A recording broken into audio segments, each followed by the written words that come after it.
perspective, even from the perspective of medieval Muslim scholars, when they looked at the different codices of the Quran and what we call the different variants, they said, okay, well, wait a minute. So why do we have these variations in the text?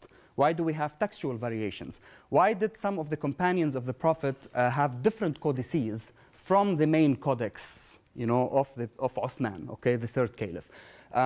Why do we have dialectal variations? If the Quran is the word of God, does God or did God speak in dialects, for example? Okay, so did he go and recite to the Prophet one verse according to the dialect of the East, and then next day he recited to him the dialect from the West? So Muslim scholars, they were trying to understand these variations. What are the sources of these variations? Are they divine? Or people came up with these variations and they are all permitted, or we have a license to read in these different variations. That being said, if we do have license to read in different forms, why some variations were accepted and other variations were rejected, right? And that's what scholars over the past, let's say, 1,200 years, since basically the canonization process, they were trying to understand, why do we have these variations?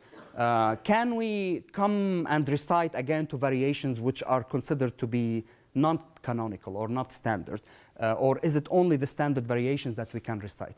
Now, what are the implications of that?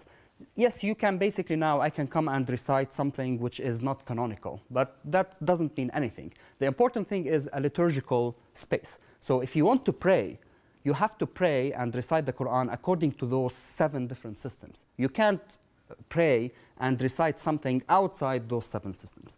If we recite the Quran while during prayers or during pilgrimage or in a public recitation, we have to follow certain systems. And what we are trying to understand, why certain systems were rejected and other systems were accepted.